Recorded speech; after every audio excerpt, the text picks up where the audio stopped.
today we'll be chatting about how women are playing a critical role in the growing Web3 industry, how NFTs empower women and foster inclusion, and we'll be inspired from some amazing pioneers making huge waves in the space. Now, before we get started, I'd like to provide a short notice, courtesy of my friends at Legal from Coinbase. Please note that today's conversation is for informational purposes only and does not constitute legal or investment advice.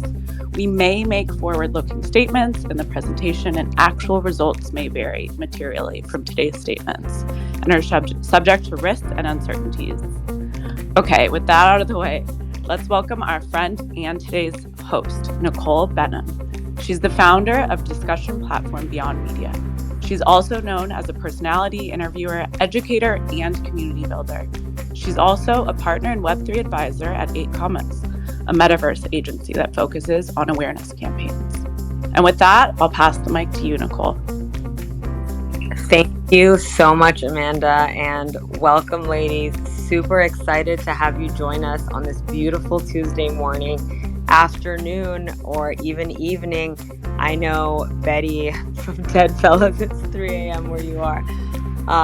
Which I love it. You didn't even sleep. You are a trooper. You are just, this space is operating 24/7 and we all know it. I'd love to, I don't want to waste any time. I'd love to get into intros, quick intro by each of you. We'll start with Reese.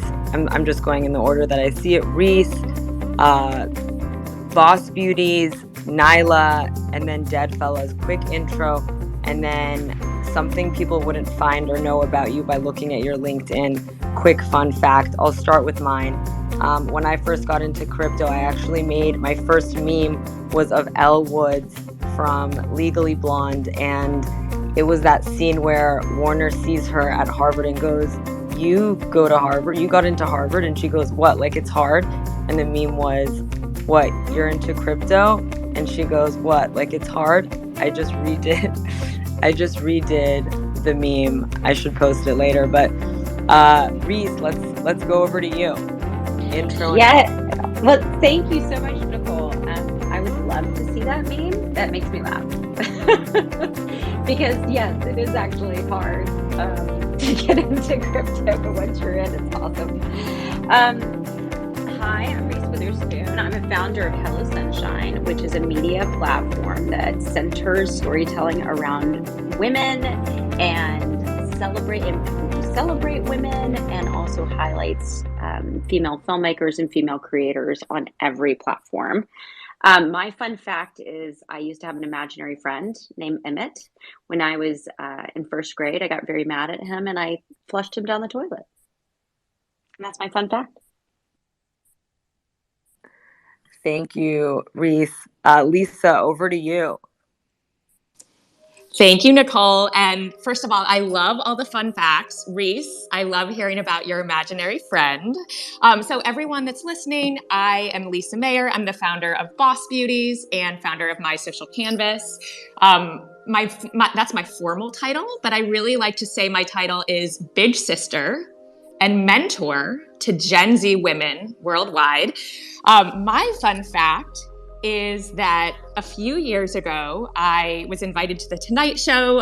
This was very last minute. I didn't know this was happening or what the details were. And I show up on The Tonight Show to film a video for Michelle Obama. What I didn't know is that she was there on set, ready to surprise me. So I'm filming this video. I invited her to meet me for coffee, to talk about our shared passion for educating girls.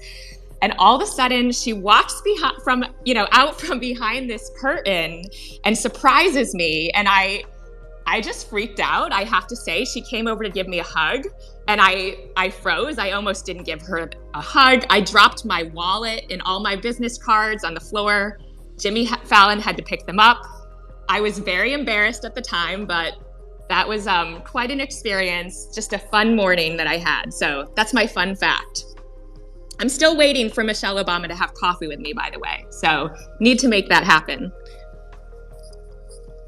I hope that happens for you. Let's manifest that. Nyla, over to you. Hi guys! Oh my gosh, you guys' fun facts were so funny. So my name is Nyla. My name is Nyla Hayes, and I'm a 13-year-old digital artist and the creator of the Lone Nikki Ladies. And my fun fact is actually when I was around 5, I was a ballerina. So yeah, it's pretty lame compared to you guys, but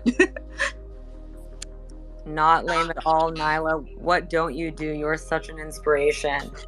Betty, I'm so excited to be in this room with you. Would love to hear your intro and fun fact. Hey, Nicole. Hey, everyone. Yeah, I feel like I've been wanting to be in a space with you forever, Nicole, and it's just like today's the day. It's exciting. So I am Betty. I'm the founder of Deadfellaz, co-founder with my husband, Syke, who is the artist. And my fun fact is I studied biomedical science for years, and I am also a qualified meditation teacher outside of all of my marketing and creative production and running a creative agency and all of that sort of thing. So I've lived many lives, and this kind of era of my life, leading a zombie JPEG project, is an interesting one. Very fun, that's for sure. Love it. Hilarious. I learned something from each of you right now. I had no idea. So that was helpful. Something I want to get into really quickly, because I know not everyone here is crypto native. What are NFTs? For those of you who don't know, NFT stands for non-fungible token.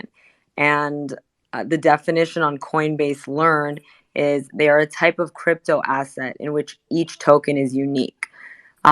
In terms of fungible, let's define it. Fungible means exchangeable, so non-fungible means non-exchangeable.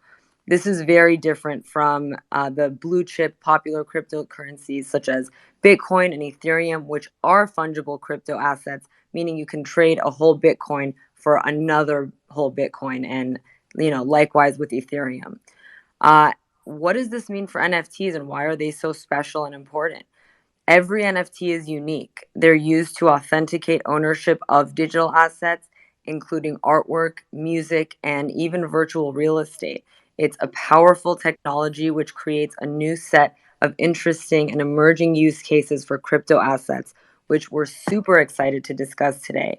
If there's anything I missed, Lisa, would love to hear you jump in. I've heard you speak, and you're very good at explaining NFTs. Yeah, absolutely. I think you did an amazing job.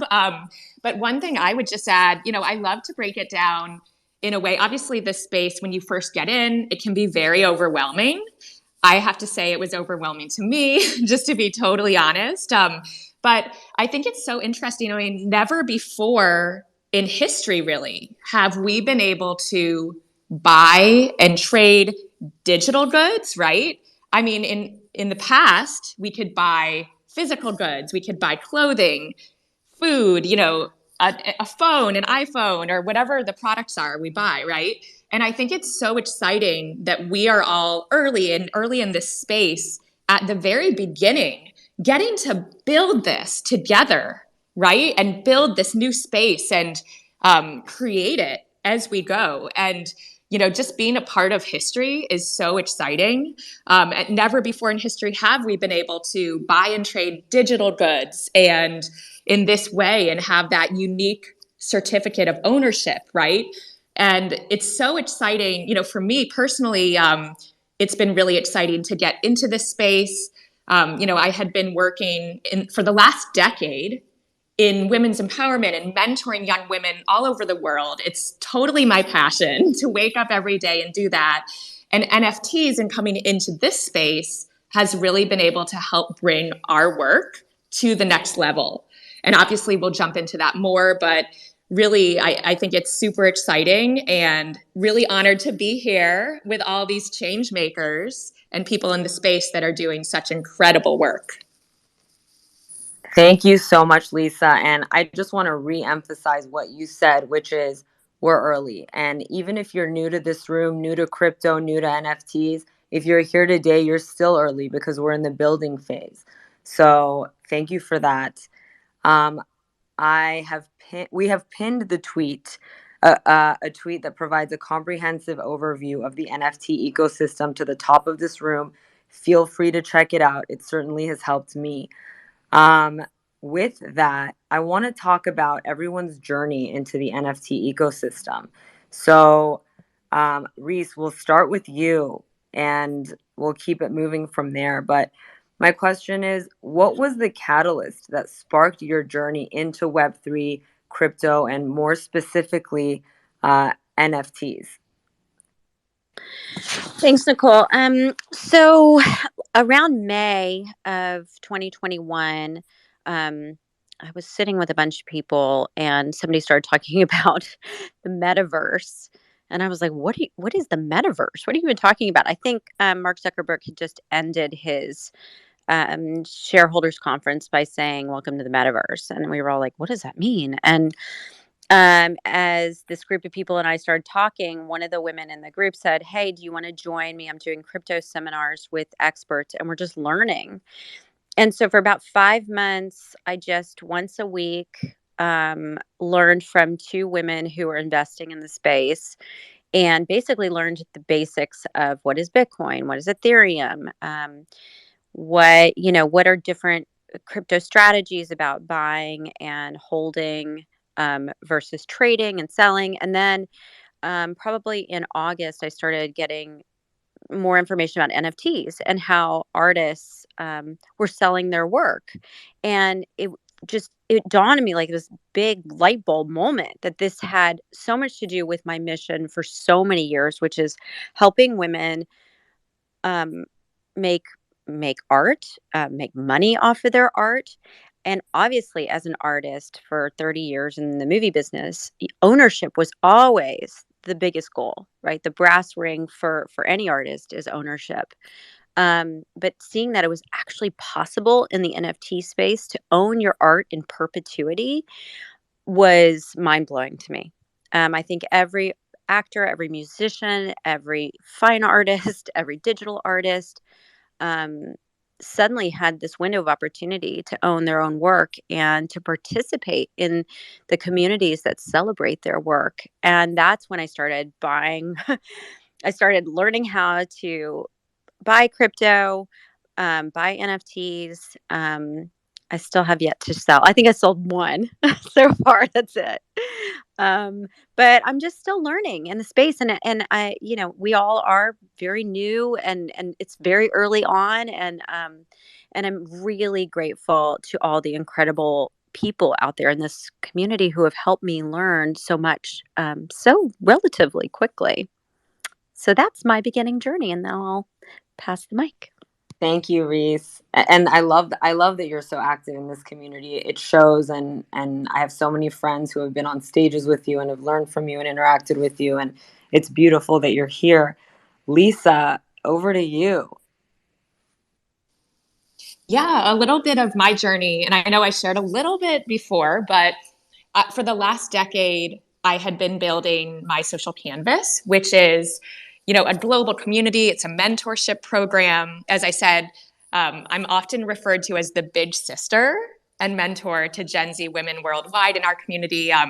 This has just been my passion for the last 10 years. And, we were mentoring women from all over the world. We had put on mentorship events with Olympic athletes, just like super inspiring, resilient women in different industries that had so much grit and resilience. And we were putting on events for the past 10 years. We had women from companies like Apple and the tech industry, fashion, but at the heart of it, it was all about mentorship. And then when I dove into NFTs less than a year ago, I started just seeing, what was happening in the space and the potential from Web3. And I started brainstorming. I thought, what if there was a way, in a very authentic way, a way that would be really genuine to the work that we had already been doing for the last decade, that stayed true to my passions, right? I didn't want to just get into the space just to get into it, but bring my passions into the space. And so with that being said, this, call me crazy, but I had a 3-month-old baby. I was a new mom, probably the craziest thing I ever did, although I'm so grateful for it. decided to launch Boss Beauties with my husband, Anthony, when our son was 3 months old, and started Boss Beauties end of September. So that's a little of our journey. And I'm so happy that I did it. This is my absolute dream, to be in this space, building with everyone here, all these incredible speakers and leaders. And really, Boss Beauties is an extension of the work that we were doing for the last decade. And we're on a mission to remind women they can be everything they want to be, and just not to give up, to go for it. So that's a little bit of my journey and a little bit of our story. So, and I'll pass it over to, someone else from the panel to share as well. Yeah, I want to go over to Nyla. Before I do, I just wanted to say, Lisa, it's so beautiful the way that you guys are not just builders, but artists in your own right. And it's a testament to, what women are really capable of. And it's incredible. Just, I'm so inspired. And I feel like so many people listening certainly are as well. Nyla, over to you. Yeah, so actually, how I got into space was from my uncle, and that was actually last year in March, I believe. And I, he knew that I was like doing my art, and I was into art, so he thought it would be a good idea if I looked into NFTs to sell my art, because at the time we really didn't know what to do with my artwork. So he thought, if I looked into NFTs, maybe I can put my artwork out there. So me and my mom, we looked into NFTs, and we watched a couple YouTube videos on it, and we learned how to mint and whatnot. And after that, that's kind of how we started getting into NFTs.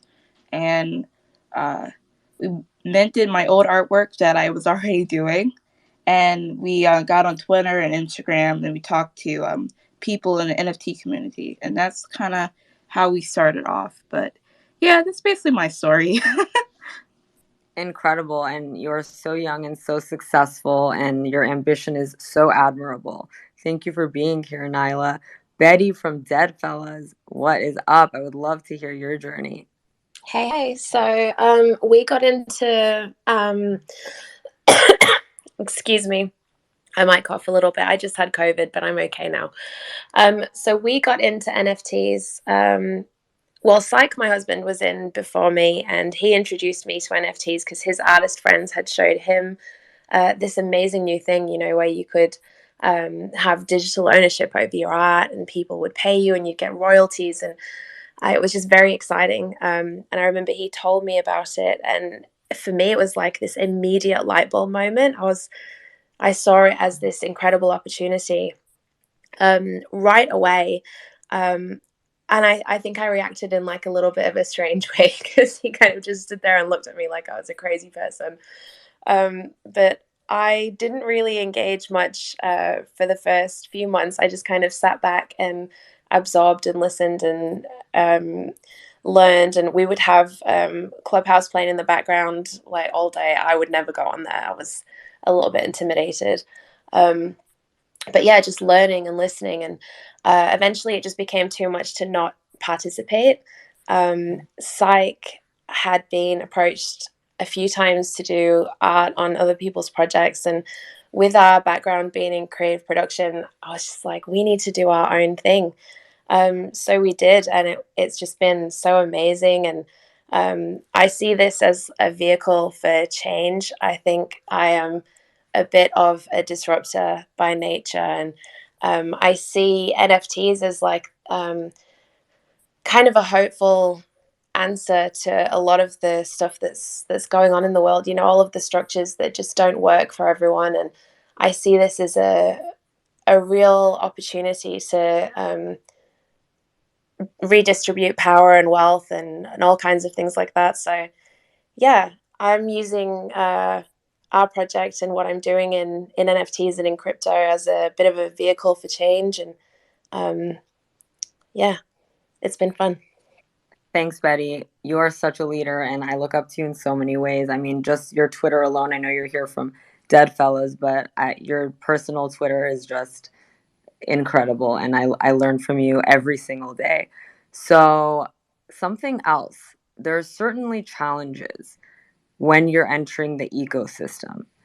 I when I entered this space, I had no idea what was going on. What would I be? What would I do?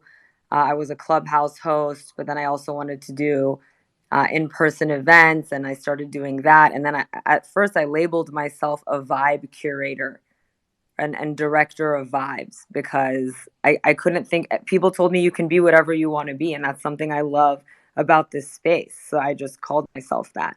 But for the rest of you also, what were some of your biggest challenges when entering the ecosystem, and how did you overcome them? For me, it was like the imbalance that I just saw, like, a lot of men. I didn't see many women when I was first entering the space. And what I did see of women was like this overly stereotyped representation of something that I didn't really identify with too much. So for me, I just didn't really feel represented at all, which is another driving factor behind me actually bringing my own project. I'm a big believer in, if you see something, you want to see something in the world, then you bring that to the world. So that's what we did. But I think in general, just the lack of representation I struggled with and still do with just being constantly questioned on every decision that I make, in every way. I can come at things from a perspective of having a lot of experience in what I do, and I'll still be questioned, by men mostly. So there's a lot of challenges, and it's mostly to do with that. But I do see positive change. I've seen a big shift recently. A lot of it, I do think, is, and anyone can jump in at any point and challenge this, but I do see a lot of this shift is slightly virtue signaling, and that it's just like a surface level show of support. I think that things like this are amazing because it really gives a valuable platform to women and artists. I think that women and gender diverse people are capable of creating anything, and not just things that you see are easy supports, I guess, if that makes sense. It makes sense. It totally makes sense. I want to talk about NFTs as a tool of empowerment and identity. And by the way, if any of you have anything to add to what Betty said, feel free to just chime in. But Yeah, I mean, Nicole, this is Reese. I just want to say, first of all, Betty, thank you for being honest about that. It's so important that we show up authentically, and I feel like that is a lot of barrier to entry for a lot of women and non-binary people in this space. Is that part of it feels very buying and selling and aggressive, and then that was a little bit prohibitive to me as well. I don't move in those spaces quickly. I usually sit back and observe. But the place that I found great comfort in this is that each one of you, as I want to say, each one of you as creators, from Nyla, Betty, Lisa, and several other female creators, have made and built these communities that welcome people in, and not just women. But I think there is a lack of female consciousness in these spaces, or consciousness that needs to be brought on by very thoughtful creators.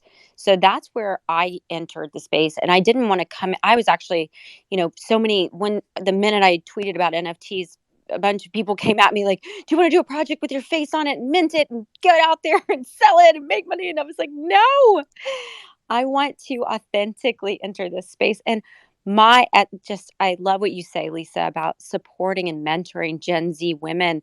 That is something I love about Boss Beauties. I love about Social Canvas. But that's also my passion, is just to support women as they walk through new worlds and give them education and encouragement in order to step into the unknown.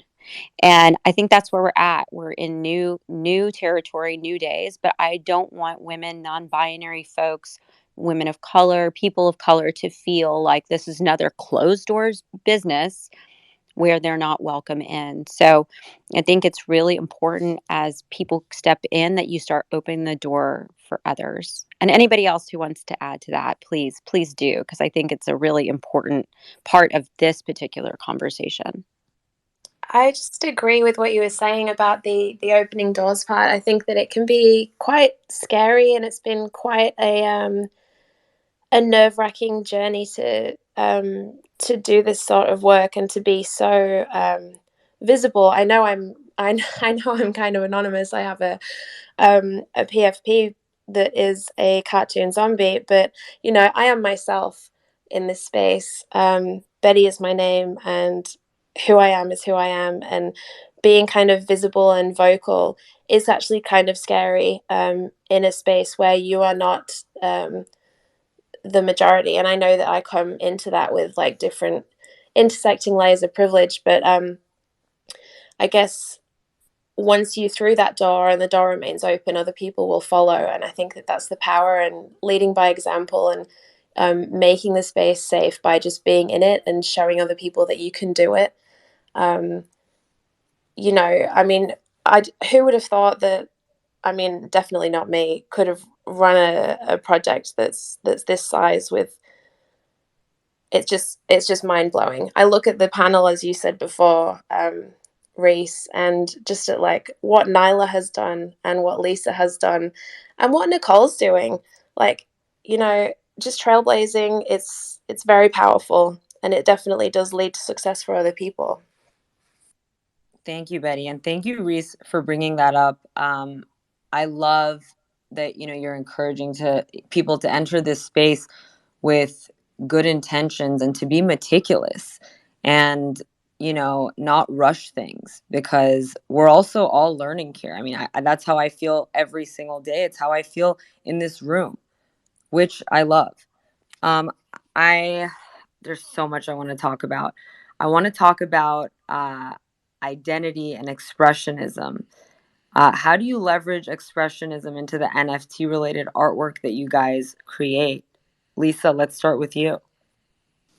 Yeah, no. And first of all, I wanted to say everything that Reese and Betty that you just shared. And, you know, it resonates with me. I really believe we have to show up authentically, as you said. And so on the topic of identity, I know you brought that up, and the digital identity and how that is connected to the NFTs and the art. For Boss Beauties, I would say something we were trying to show is that a woman can be everything she wants. So you'll see in the collection rather, you'll see astronauts, and you'll see a chef, and athletes, and CEOs, and then we also added in a caregiver trait into our collection, which was so special to me. It was like deeply personal because I was like living it at that time, starting Boss Beauties up 3 times a night to feed my son, just running on no energy, totally exhausted. But, you know, the digital identity, if you look at our collection and so many other beautiful collections that are women-led and incredible, right? The graphics, the illustrations, they're artwork, but there's so much more than what you just see right there, right? There's a lot of deep symbolism, I'm sure, in what Betty, in your collection, and Nyla, right? So for me, you know, my PFP, and it shows my identity. I'm a CEO, an entrepreneur, but I'm also a caregiver. I'm a mom, you know, a new mom of a newborn. So my PFP has a baby carrier in it. And we wanted the collection not to just be for moms, but caregivers are in so many forms, right? So that's something, you know, the baby carrier symbolizes caregivers, women that are caring for their elderly parents or disabled family members or stepmoms. I'm a stepmom too, you know, I mean, just that's something that was really deeply personal to me. And I think all of the collections do it really beautifully. When you look at it, at first, you might just see the graphic or the illustration or whatever that is, you know, in the NFT. But there's so much more that's in the story behind it. And it's a part of our identity when we use that PFP. Or and it's of course there's other forms of NFTs with music and other, you know, I know I'm just speaking right now to my collection, but I think that's true for all NFTs and many artistic forms as well. I love it. Thank you, Lisa. If anyone has anything they want to add, please do.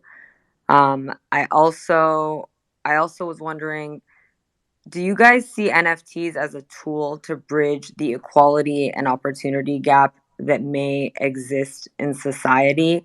And I know we touched on it briefly, but if you do, how so?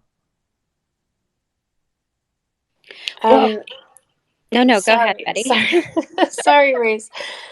I was just gonna say that for me personally, like I was doing very well on paper. I had amazing clients. We had a very good career, but things were not going well, and it was just basically because of the world situation. Now, again, I come at that with like different layers of privilege of my own identity. There's people that are navigating this space that have so many hurdles that are in real life that, I think as a community we like to assume that those sorts of hurdles haven't followed us into the metaverse and into Web3, but that's just not the case. Those biases do exist and they're there.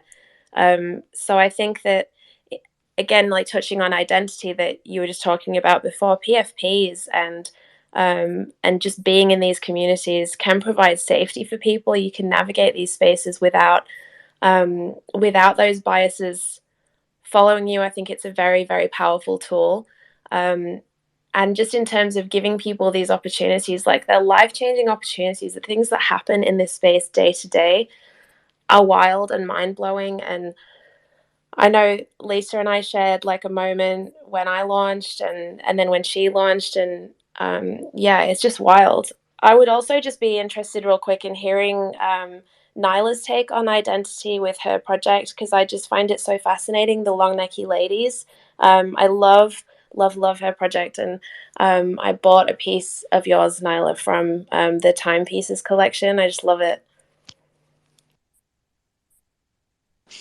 Yeah, so I would have to say my like digital identity is like much more different and I guess you could say popular than my real life identity because I really like that though because I like to be more low key and chill kind of person, but I do see a time when my real life identity catches up with me. But what I would say about my drop is that my I honestly I don't know. I would say that I try to kind of tell a story most of the time when I do my art, and I usually do it with the eyes, and I usually try to kind of bring that out or tell what my Aloniki is feeling from that. So I try to do that, and I kind of dull down the background so it can really bring that out. But that's basically it. I love it, Nyla. Thank you so much. Something else in terms of identity that I notice here on Twitter Spaces, when you change your avatar to a PFP, it's sort of it puts that at the forefront of who you are, and then when we go on Twitter Spaces, you hear a voice, and when you're typing and you send a tweet, you just see words. It's hard for someone to really judge you based on the things that make you who you are as a person right away that you may feel judged about, in the real world. And I've heard that from many people.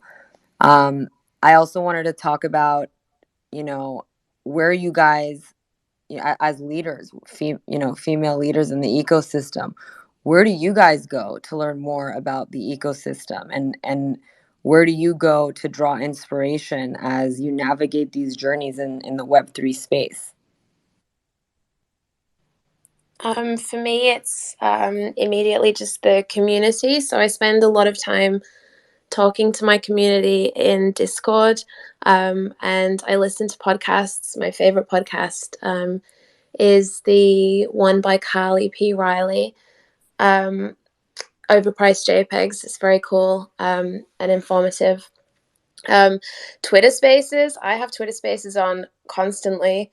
I'll be in my car and just have it on in the background. Like, I think that listening to the reflections of the space, it reminds me of those like cafes in, you know, Bohemian Paris, where there's like artists all talking together all the time and like creating this, you know, cool new movement. That's what it feels like to me. Listening to Twitter Spaces, maybe that's a bit dramatic, but that's how I feel. And yeah, just generally learning from friends and peers, like the people that I interact with day to day, just because of being in this space, is just so inspiring, and they're all on their own journeys and building their own amazing, you know, contributions to this space. So yeah, just learning from other people in here. I know all of you guys have served me as huge sources of inspiration. Thanks, Betty. If anyone else wants to chime in, I'm ready to hear it because we're all constantly learning.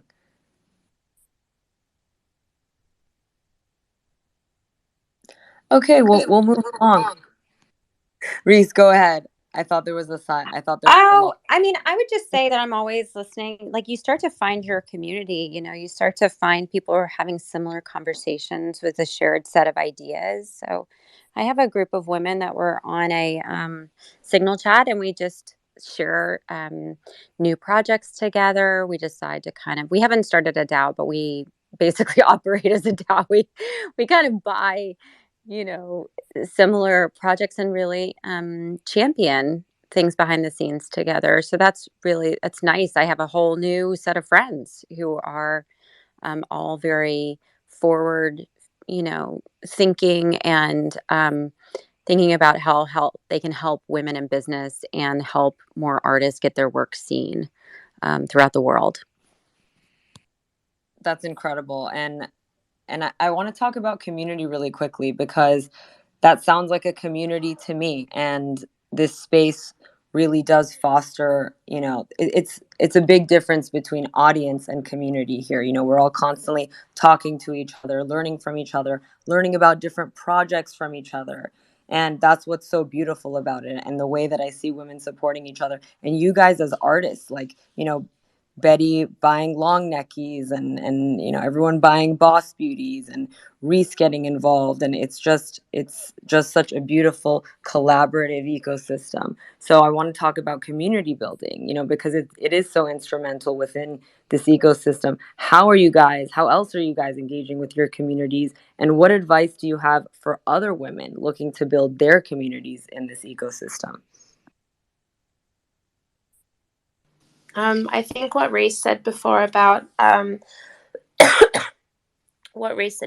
supporting other people and being in circles with like-minded people, that just naturally happens, as she said, from being in the space. And I think that community just naturally forms around you in that instance. In terms of forming community around a project, it's just an extension of that. Like, you know, Psych and I are ourselves, and we just do what we like to do. And I think that that will automatically attract other people that value the same things as you or similar things as you.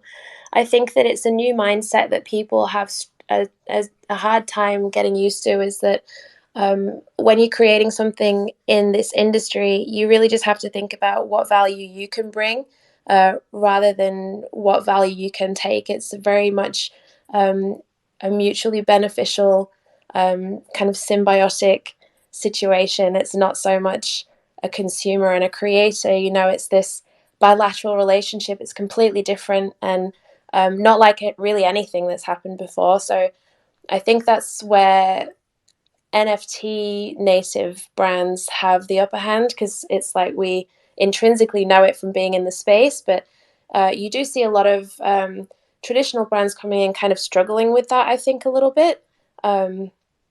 Yeah, I'd be interested to hear what the others have to say. I'll jump in. Betty, I love what you just said about coming into the community from a place of what you can give and generosity, right? And, you know, that's something that I love before the NFT space, but in this space, I see it everywhere. I'm blown away by the level of generosity, and people want to give and support and help. And frankly, I get so much out of our community.